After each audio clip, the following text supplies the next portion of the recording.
안녕하세요. 인코랩TV 김승철입니다. 오늘은 BMW의 베스트셀러 모델인 X5 중에 플러그인 하이브리드 모델인 X5 X드라이브 452 그거의 이제 하위 트림인 X라인을 좀 평상시처럼 한번 주행을 해보겠습니다. 이렇게 주행을 했을 때 나타나는 특징들을 여러분께 좀 하나하나 소개를 드리도록 할게요. 먼저 이 차의 파워트레인을 좀 말씀드려야 될 것 같은데요. 엔진과 전기 모터가 조합이 되어 있죠. 그래서 이 차의 엔진은 BMW의 전통적인 직렬 6기통 터보 가솔린 엔진을 갖고 있습니다. 286마력을 낸다고 하고요. 거기에 113마력짜리 전기 모터가 결합이 되어 있어요. 그래서 그 둘이 합해 가지고 내는 시스템 출력은 394마력으로 되어 있습니다. 그 두 가지의 동력원이 제일 힘을 필요로 할 때에는 한꺼번에 힘을 내지만 때에 따라서는 전기로만 가다가 아니면 엔진으로만 가다가 그 어떻게 동력이 흐르던 간에 8단 자동 변속기를 통해 가지고 4바퀴로 구동력이 뿌려집니다. 먼저 이 차를 처음 탔을 때 느낌은요, 승차감이 굉장히 좋다는 거에서 놀라게 됩니다. 지금 현행 세대인 G05 이 모델부터 X5가 처음으로 앞뒤 바퀴 모두에 에어 서스펜션을 적용을 했죠. 이거의 앞전 세대까지의 X5는요, 아무리 서스펜션을 조율을 잘 하더라도 경쟁 모델들이 이제 에어 서스펜션을 썼는데 좀 좁혀지지 않는 좀 어느 정도의 격차가 있었습니다. 그런데 드디어 X5도 에어 서스펜션을 모두 채택을 하면서 거기에 BMW가 갖고 있는 이 셰시 튜닝 노하우가 같이 접목이 되다 보니까 굉장히 좀 좋은 승차감을 내고 있어요. 지금 이렇게 고르지 않은 노면을 갈 때 어떤 느낌이냐면요, 잔잔한 요철에 대해서는 차체는 좀 약간 이 공중에 일정한 간격으로 떠 있으면서 바퀴만 아래 위로 이렇게 그 수직 운동을 하는 그런 느낌으로 움직여 줍니다. 그 대신에 좀 높이 차이가 제법 있는 그런 요철을 이 바퀴가 칠 때에는 그 요철의 존재를 알려줄 만큼의 충격이라기는 좀 그렇지만 그거를 몸에 좀 전달을 해줍니다. 그래서 이 X5에 드디어 이 에어 서스펜션이 들어감으로써 이 차는 많이 발전한 그런 인상을 강하게 줍니다. 이 X5 452 모델에는 다른 X5에는 없는 요 하이브리드에 특화된 여러가지 주행 모드가 있는데요, 그 각각을 선택하는 버튼은 요 셀렉터 레버의 왼쪽에 이렇게 세로로 배열이 되어 있습니다. 그 하나하나 조금 소개를 드리면요, 제일 먼저는 하이브리드 모드가 있습니다. 하이브리드 그러면 요거 스탠다드가 있고 에코 프로 이렇게 두 가지가 있습니다. 하이브리드는 말 그대로 가장 기본적인 모드가 되겠고요. 여기에만 놓으면 차가 알아서 두 가지 동력원의 조합을 선택을 해가지고 제일 최적의 어떤 주행 효율을 만들어내죠. 그래서 나는 연비가 제일 좋게 그냥 타고 싶다 라고 한다면은 다른 걸 선택하실 필요가 없이 하이브리드 모드를 선택을 해 주시면은 무리가 없겠습니다. 스포츠는 이제 다른 차종에도 있기 때문에 설명은 생략하기로 하고, 아까 이제 와인딩 로드에서 주행을 해보면요, 스포츠 모드를 켤 때에는 거의 엔진은 항상 켜있는 채로 유지를 해요. 그렇게 함으로써 엑셀을 밟았을 때 차의 응답성을 항상 좋게 만들려는 그런 대기 상태에 놓이게 되더라고요. 그리고 일렉트릭이라는 모드가 있죠. 그거는 말 그대로 이제 전기차 모드라고 보시면 되겠습니다. 전기차와는 다르게 보통 하이브리드 모델들은 배터리의 용량이 굉장히 작은데요, 그 중간 단계인 이 플러그인 하이브리드들은 외부 전원을 충전할 수가 있기 때문에 그래서 좀 그 중간 정도 급의 사이즈의 배터리 용량을 가지고 있는 편이죠. 보통은 10에서 20 정도 사이의 킬로와트 아워의 배터리 용량을 갖고 있게 되는데, 이 차는 플러그인 하이브리드들 중에서도 배터리 용량이 좀 많이 큰 편입니다. 그래서 무려 24kWh의 배터리를 가지고 있어요. 그러다 보니까 국내에서 전기 충전에 대한 그 인증거리가 50km가 나올 정도로 넉넉한 그런 일회 충전 전기 주행 가능 거리를 확보를 했습니다. 그리고 전에 330E 때도 좀 그런 일이 있었는데요, 이 계기판에 보면은 이게 지금 엔진으로 가는 건지 아니면 전기로만 가는 건지 그거를 좀 알기가 힘들거든요. 그런데 이 차도 지금 표시 방법이 똑같은 것 같아요. 어떤 EV라는 표시는 존재하지가 않지만 지금처럼 주행 모드 표시 위에 자동차 그림과 알파벳 E가 있고 그 옆에 있는 숫자 표시가 연한 회색으로 되어 있을 때는 엔진이 켜져 있다고 보시면 되고요. 지금처럼 이렇게 파란색으로 켜져 있을 때는 전기로만 주행하고 있다라는 뜻이 됩니다. 그래서 지금 계속 거리가 조금씩 올라가고 있는데 전기 에너지만 사용해 가지고 주행한 거리를 이제 누적해서 집계를 보여주고 있습니다. 자, 이번에는 배터리 컨트롤 모드를 한번 좀 써볼게요. 이 배터리 컨트롤 모드를 누르면 목표값 설정이라고 나오죠. 그래서 이 최소 30에서 80%까지 내가 원하는 배터리의 충전 수준 그거를 설정할 수가 있습니다.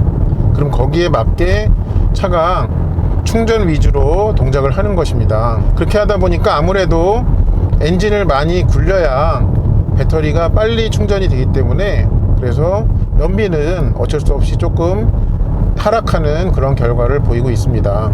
지금 제가 80%로 놨는데요. 그 목표량이 이 네모난 배터리 그림에 요 밑에 화살표로 표시가 되어 있고 그거 대비 현재의 충전 상태를 이렇게 대비해서 보여주고 있습니다. 그래서 요거를 제가 목표량을 조금 낮춰 볼게요. 60으로 그렇게 좀 낮춰 보겠습니다.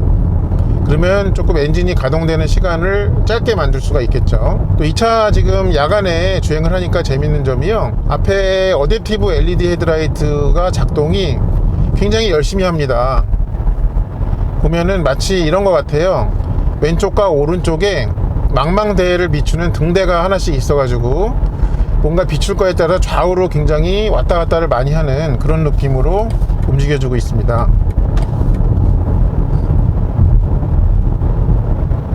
지금 보면은 이 지금 하이빔을 자동으로 이렇게 남겨놨는데 그 옆에 차가 있거나 하면 거기에는 그 조명의 높이를 낮춰주고 그 다음에 그렇지 않은 대부분의 영역은 하이빔 상태를 유지하고 그렇게 아래 위 전환의 똑똑한 상태를 계속 유지를 하고 있습니다. 또 어떤 거를 말씀을 드려야 될까요? 주행 중에 정숙성은 말씀드릴 것도 없고요, 워낙 조용합니다. 그리고 지금 분명히 엔진을 켜고 가고 있는데도 불구하고 이 엔진 소리는 굉장히 차 안으로 들어오는 소리가 억제되어 있습니다. 그래서 좀 차 안의 상태는 정숙한 상태를 좀 유지를 할 수가 있죠. 그리고 여기 계기판의 표시를 보면요, 요 에너지 미터 위에 E 부스트라고 있습니다. 그러니까 요거를 켜면 엔진 출력에 전기 모터 출력까지 더해주는 그런 기능이라고 보시면 되겠고요. 지금 예를 들어서 제가 하이브리드 모드로 가보겠습니다. 하이브리드로 갔을 때 저거를 좀 작동하게 하려면요, 다른 거 할 필요가 없어요. 그냥 바닥까지 이렇게 밟으면 그러면 이 부스트가 이렇게 좀 밝게 빛나면서 최대의 가속력을 이끌어냅니다.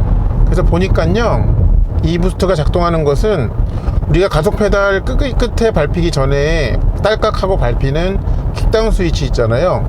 그거를 건드렸을 때 이 부스트가 작동하는 것으로 보입니다. 다른 모드에서도 되는지 한번 볼게요. 스포츠 모드에서도 한번 보겠습니다. 스포츠는 이렇게 e부스트라고 표시가 나오네요. 그 스포츠 모드 아래 표시에 그렇게 표시가 나오고요.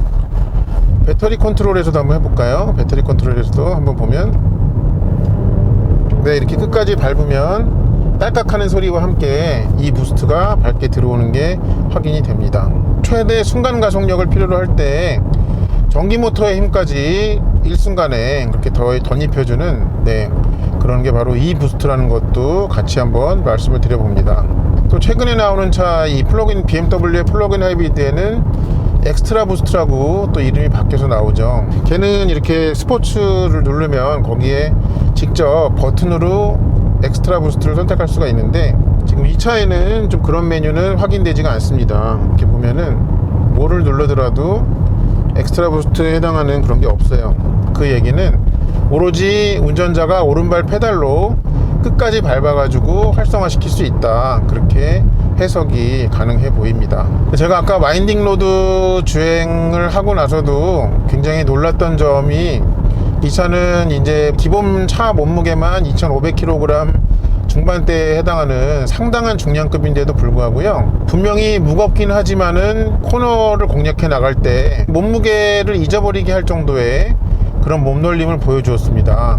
그리고 에어 서스펜션도 그 코너가 많은 구간에서 굉장히 제 역할을 잘 해주었거든요. 그래서 좀 제가 드는 생각은 역시 BMW는 특히 X5는 어떤 엔진의 모델이라고 하더라도 같은 계열의 엔진을 쓰는 타사들이 여전히 벤치마크로 삼아야 될 그런 모델의 위치에 여전히 있구나 하는 것을 직접 이 차는 입증해 보이더라고요. 이 차와 경쟁 관계에 있는 브랜드의 개발자 여러분이 이 영상을 보신다면은 그 레퍼런스 모델로 좀 X5의 좀 그 동적인 성능, 그러니까 가속력뿐만 아니라 모든 걸 아우르는 성능을 말씀드린 건데요. 그거를 좀 적극적으로 참고를 해 보시기를, 그러니까 깊이 연구해 보시기를 좀 추천을 드리고 싶습니다.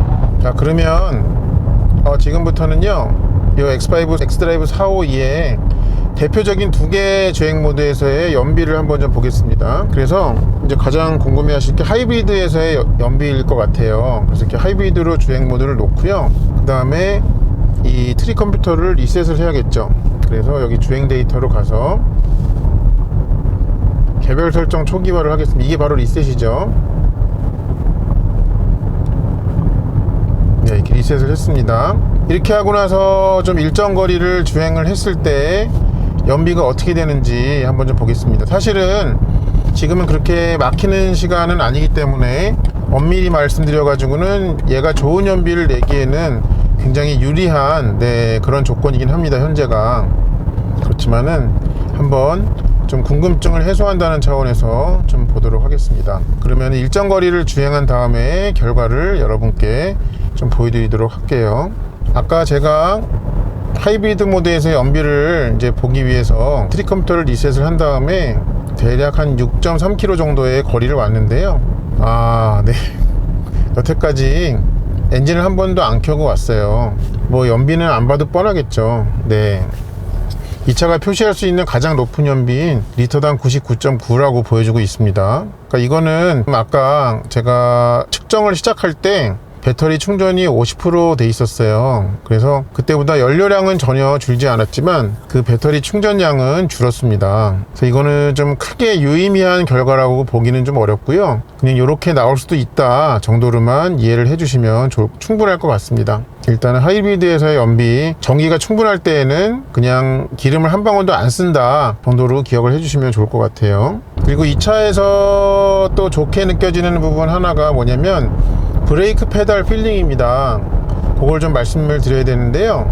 보통 이제 하이브리드나 아니면은 이렇게 좀 전동화 기술이 들어간 자동차들은 이 브레이크를 밟더라도 처음에 좀 노는 구간이 있죠. 회생제동을 적극적으로 사용하기 위해서. 이 차도 분명히 이제 그런 구간이 있을 텐데도 불구하고 저의 지금 오른발에 느껴졌을 때는 처음부터 밟히는 게 굉장히 무게감이 있고 묵직하게 밟힙니다. 흔히들 좀 엔진차의 브레이크 페달 감각에 좀 익숙하다가 이렇게 전동화된 자동차에 탔을 때 그 처음에 그 노는 구간 때문에 좀 이질감이 있다라고 느껴질 만한 요소가 이 X5가 452의 브레이크 페달에서는 전혀 이질감을 주지 않는다는 점이 있어서 그것도 좀 말씀을 드리겠습니다. 이 차를 타고 계시는 분들이 아무래도 본인 차의 연비에 되게 관심이 많으실 겁니다.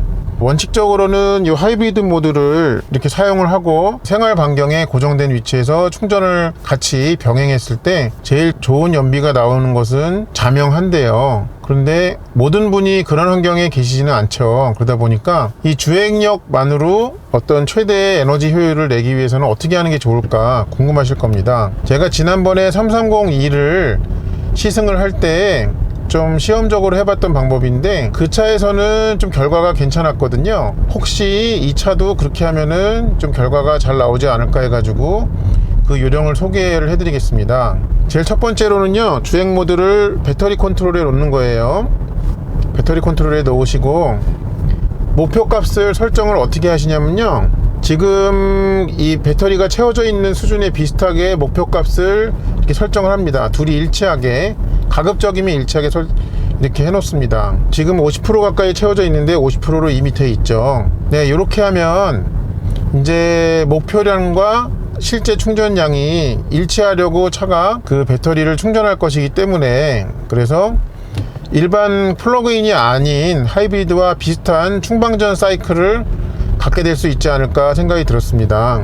그래서 지금은 새벽 시간이기 때문에 차가 안 막히긴 하지만요, 이거의 실제 효과를 좀 보기 위해서 제가 이 트립 컴퓨터를 다시 한번 리셋을 하겠습니다. 네, 지금 이 화면을 터치하지 않고 이 계기판에 PC 버튼을 길게 눌러 가지고 리셋을 했습니다. 제가 지금 안 막히는 시간이긴 하지만 일정 거리를 고속화 도로를 전혀 타지 않고 이 신호등이 반복적으로 있는 도심 안에서만 좀 타볼 겁니다. 그렇게 하고 났을 때 이 배터리 컨트롤을 잘 사용했을 때 이 실연비는 어떻게 나올까요? 그거를 한번 좀 확인해 보도록 하겠습니다. 그럼 이 차는 좀 아쉬운 점이 있느냐? 대체적으로 없는데요, 사소한 거긴 하지만 두 가지 정도가 좀 아쉽습니다. 그 중에 먼저 한 가지를 말씀을 드리면요, 밖에 이 아웃사이드 미러가 충분한 시야를 제공해 주지를 않아요. 그러니까 차의 크기에 비해서 거울의 디자인과 그 다음에 크기가 좀 충분하지 않다는 느낌입니다. 그래서 옆을 이렇게 거울로서 참조를 해야 될 때, 그럴 때는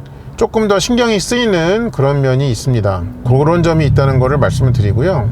또 한 가지는 좀 어떤 거냐면요, 이런 거예요. 그러니까 지금 이제 차선 유지 기능을 예를 들어서 키우고 가잖아요. 그러면은 이제 내가 이 핸들을 안 잡고 갈 때는 똑바로 이렇게 그러니까 반발력이 핸들에 남아있는 게 정상이에요. 그런데 이 차선 유지 기능을 켜고 갈 때, 네, 분명히 깜빡이를 켜가지고 내가 차선을 옮기려고 하는 의사를 표시를 했는데도 불구하고 이 핸들이 너무 FM대로 좀 제 차선만 지키고 가려는, 그렇게 버티는 그런 동작을 할 때가 가끔 있다 하는 점이 있습니다.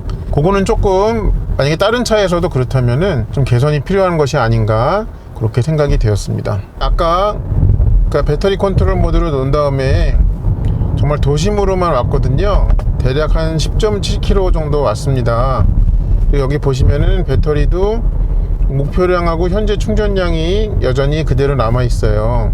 그렇다면은 제가 아이디어로 드린 이 주행 방법으로 했을 때 연비는 어떻게 나왔을까요? 한번 보겠습니다. 두구두구두구두구두 주행 데이터로 가보면요, 8.1 정도 나왔네요. 네, 이게 아주 뛰어나진 않네요, 이렇게 했을 때. 그러니까는 좀 이 X5 452에서는요 제가 말씀드린 그 방법이 좀 통하지 않는 것 같습니다. 지금 이제 도심으로만 왔기 때문에 평균 속도가 23km로 굉장히 낮아요.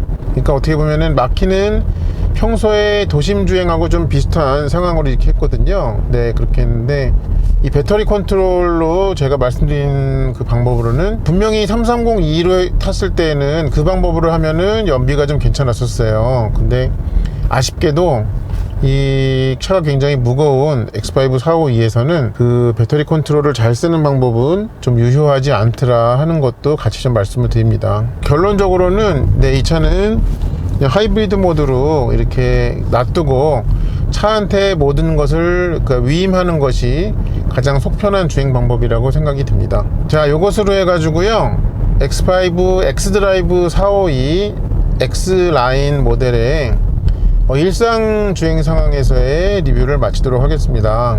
이 차는 좀 다양한 매력을 많이 줬는데요, 또 같은 인접한 가격대에 X5 40D나 40i, 그러니까 순수 내연기관 차와 비교를 했을 때 또 이 차만이 주는 매력이 분명히 있더라 하는 점을 말씀을 드리면서 이 차의 시승 리뷰를 마치도록 하겠습니다. 이 영상이 마음에 드셨다면 저희 채널에 구독도 눌러주시고 이 영상에 좋아요도 눌러주시면 감사하겠습니다. 또 다른 더 좋은 컨텐츠로 여러분을 찾아뵐 것을 약속드리면서 이만 물러가겠습니다. 시청해주셔서 감사합니다.